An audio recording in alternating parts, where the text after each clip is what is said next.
Welcome to my channel, Gadgets for Gentlemen. I just sold my Seiko SKX007 on the rubber strap. As you can see, this is a wonderful ISO certified automatic Japanese dive watch. It is well known and well respected in the watch community. It runs the in-house 7S26 movement featuring 21 jewels. With this movement, as you can see, there is no hand winding or hacking.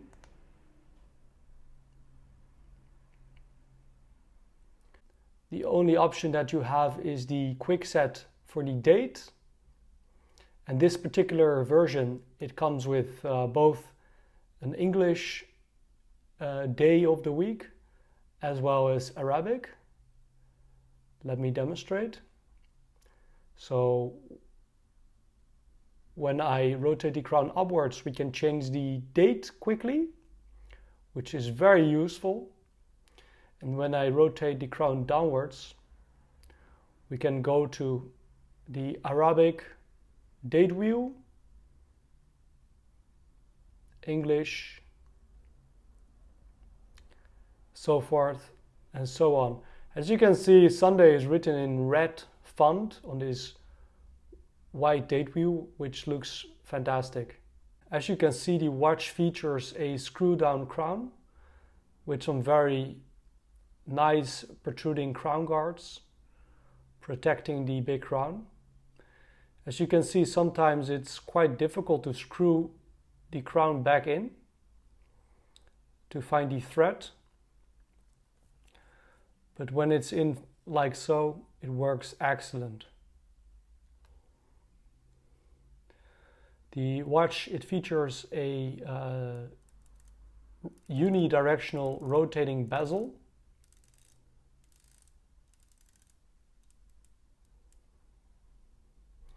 And as you can see, there is quite a little bit of play on the bezel. And also what my viewers pointed out is the fact that this watch is not 100% properly aligned. And this is a well-known problem with Seiko SKX or Seiko dive watches in general, which is like really a pity that Seiko can't really get this right. So this is the made in Japan version, and there's all kind of theories about what the J version entails. But definitely this is a watch that is a slightly bit more rare compared to the K version. And there is another difference here on the watch. Below this diver's 200 meters, we can read 21 jewels. The reason I'm letting this watch go, first and foremost, the alignment issue.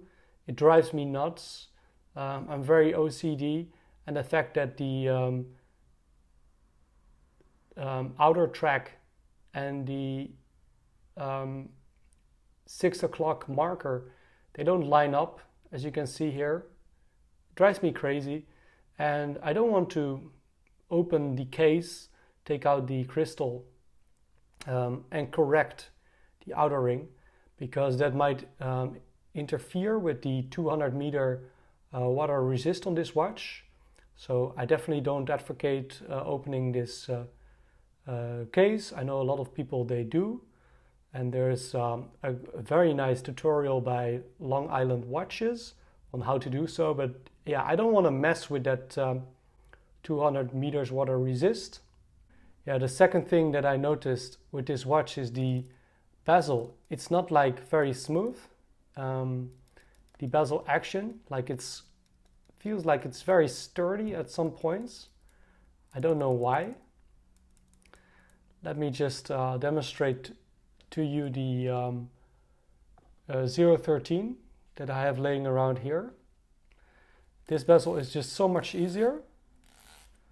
I don't know if it's the fact that I own this watch much longer, or the fact that this bezel manufacturing is just done much better on this 013, and with the 013 I also think that I don't have any alignment issues, although this is the K version.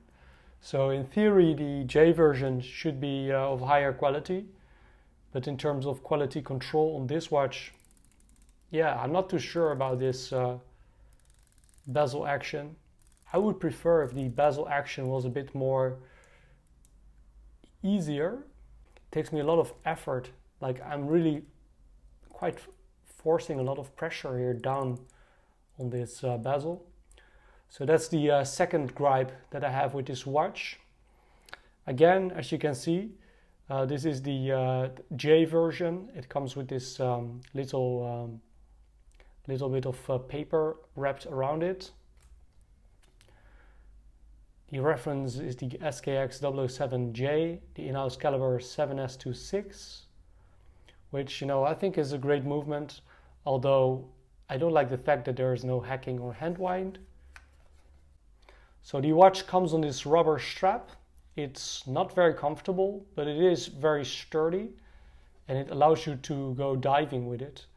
So yeah, great strap, but definitely not as comfortable as my Mini Turtle. Here we can find that Seiko logo. So when I purchased this watch, I also purchased an aftermarket metal bracelet by Strapcode. This is the Angus for the 007. And I'm also letting go of this watch strap or this bracelet, because I think it's just overall a bit too thick for my taste. I think these links are a bit too chunky for my little wrists.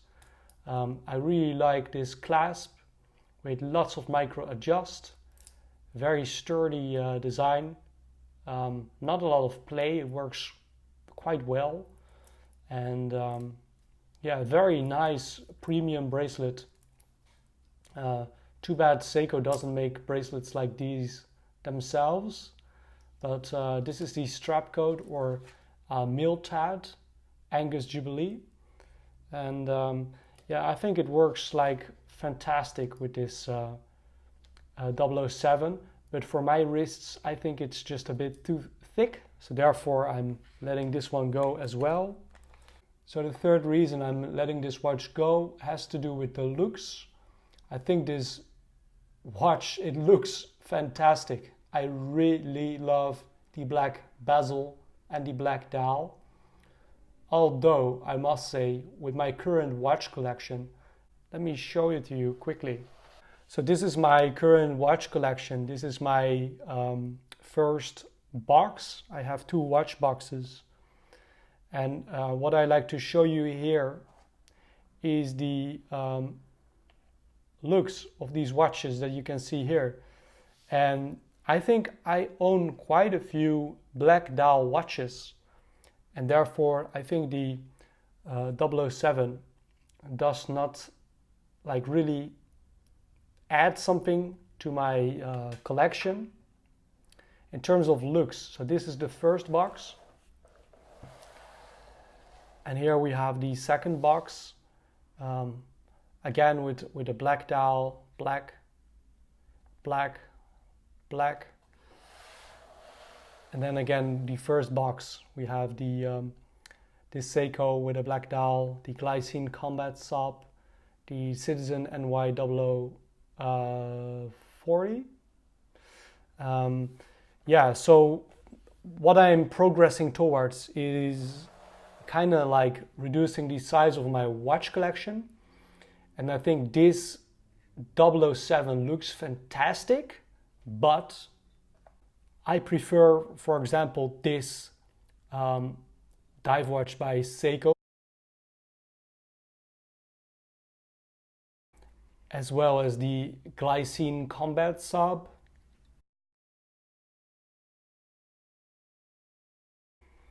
as well as the Citizen NY 0040.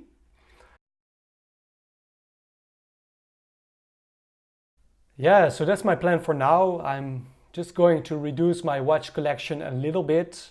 And I realized over time that I get really picky with my watches. I buy watches spend time with them, have fun with them. And then later I realize some like nitty-gritty things that I dislike about a watch. And then I just prefer to sell it and yeah, to get myself watches that like really don't annoy me at all. Like, and therefore I think the 007, it has to go. I sold it for a pretty fair price for both myself and for the buyer. The prices of the 007, they're really on the rise. So if you want one, you should get them probably earlier, because you know prices might even go up more. Possibly I will also sell this Citizen dive watch,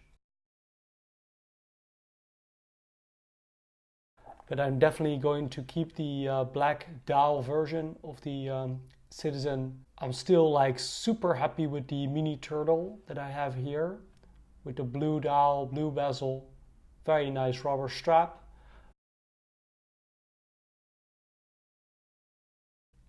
And this Seiko watch I think is fantastic. It's really, really something.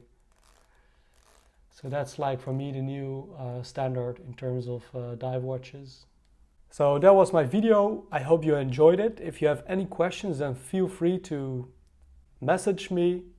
You can find me on Instagram, on my website. If you liked my video, then please hit the like button, subscribe to my channel. There's many more videos that I will produce in the near future. Please stay tuned and have a wonderful day.